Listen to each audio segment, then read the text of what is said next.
Good afternoon, everyone. Will be talking about what is event and trend-based analysis. Basically, as we know, glaucoma is a progressive disease, and you can see the incidence of cumulative blindness in patient over the 10 years is almost 20.65% in one eye and 38.1% in both the eyes. So we need to monitor this patient. How we measure the progression? Basically, you can get a rate of progression by it is expressed in terms of mean deviation per year, which is measured in decibel. How you are when you when you monitor visual field progression, the variability in mean deviation, number of examination, and the amount of change we wish to detect also affect your decision. If the visual field loss is almost 2 decibel per year, which is considered a rapid progression, then the early visual field loss, that is the patient who are having mild glaucomas, they can develop total field loss within a period of 13 years. And those who have moderate glaucoma, if the same rate of visual field progression occurs, they can develop total field loss in 8 years. So how we do the analysis? These are the statistical analysis. It can be event-based or trend-based. What event-based basically tells you about? It tells you about whether progression is there or not, and what trend-based tells you about the rate of progression. What do you mean by event? Basically, event means whether there is any presence of any new defect or worsening of pre-existing scotoma. What is trend? Basically, you compare a series of field and you see how much that particular point or how much that field is changing over the time. So it just gives you the magnitude and rate of change. This is just in short.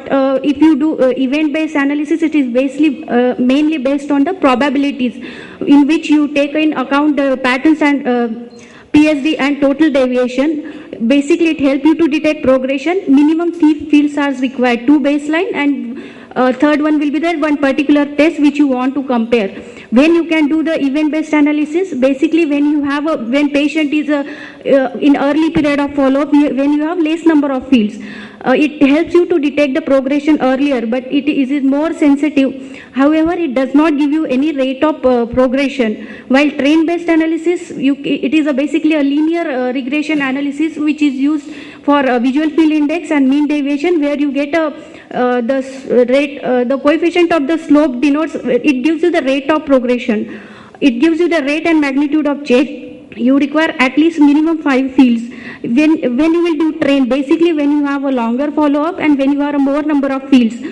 But the problem with trend based that it detect the progression later, and it helps more in detecting the rate. It is more specific, and it helps you to detect the rate of progression, which help you whether you will know whether you have to treat this patient aggressively or whether you can continue the same treatment. These are the example of event-based and trend-based analysis like GCP and GPA, and trend for GPA progression and ISUT. The analysis can be done using global indices, cluster analysis, or point-wise analysis. Global indices, you use mean deviation of VFI. They basically, you do the linear regression analysis, which is again a trend-based. In cluster analysis, you have an octopus cluster analysis, and in point-wise analysis, again, you can use GCP, GPA, or the earlier studies which were done, which has used point-wise event-based analysis. Progressor, again, it uses the trend-based analysis. This is just a single field printout which to show you the values. The circle values are showing VFI, mean deviation, pattern deviation. The second field is showing a patient with moderate glaucoma, in which you can make out the visual VFI index and mean deviation are changing. And in advanced glaucoma, the VFI is affected more. Mean deviation is also changing, but PSD won't give you any result in advanced glaucoma. So when you do in event-based analysis, point-wise scoring system, you can go for advanced glaucoma intervention study, in which you take into consideration the total deviation plot, and depending how many points are depressed and what is the depth of scotoma. Based on that, you calculate the score, and increasing score by 4 will give you whether the field is progress or not. This diagram is basically representing how minimum amount of decrease in the decibel value to label it as a defective.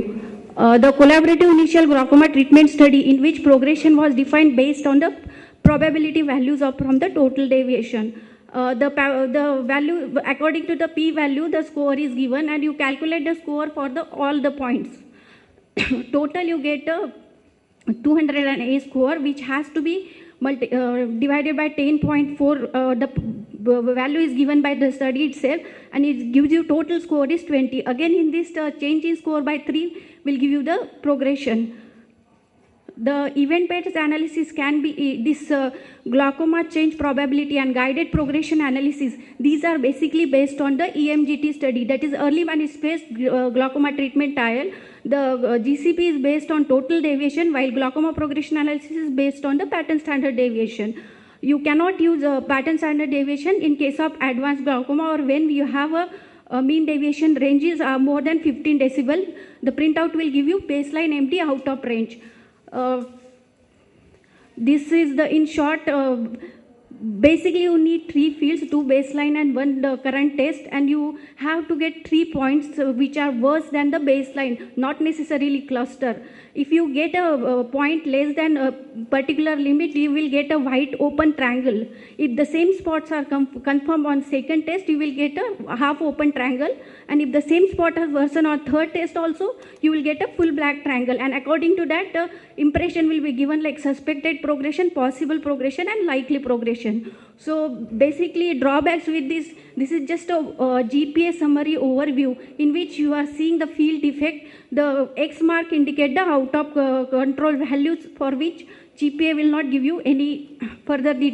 It's too depressed to come into that GPA printout, and you get a message down whether it is progressing, stable, or changing. This is the GCP printout in which you get a summary of all the indices.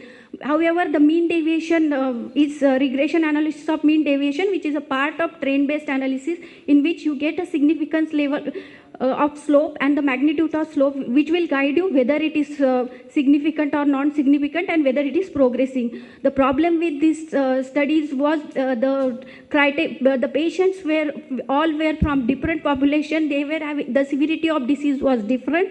So you cannot use it for overall all the patient. And again, the definition of progression was different in all these studies. So this is the new index, what is called the visual field index, which is a mean. In here, the linear regression analysis is used based on pattern deviation and mean deviation. For those who have mean deviation less than 20, the pattern standard deviation is considered. Later on, total deviation is considered. Basically, the percentage is showing how much percentage of vision is remaining for the patient. The down y-axis is showing the age of the patient, and you get a rate of progression and whether the slope is significant or not. And based on that, you can get whether the patient is stable or not. And it also gives you the estimate in next 5 years how much will be the field of rate of progression. This is just to show you the top portion GPA printout, which shows you the top portion 2 baseline exam. The intermediate portion is the trend-based analysis of the VFI, and the down portion is showing the event-based analysis. And in down, you will get a printout, you will get whether it is possible progression. That way, you get a message whether it is progressing, not progressing. This is the octopus in which you have a regression analysis. Can you script that, because we have a session and yes. And this is just progression analysis in which Moore's field has been used, point-wise linear regression analysis. So this is to summarize in short, both method has moderate agreement, both have their own advantage. So it is better to combine both for detecting the progression. Thank you.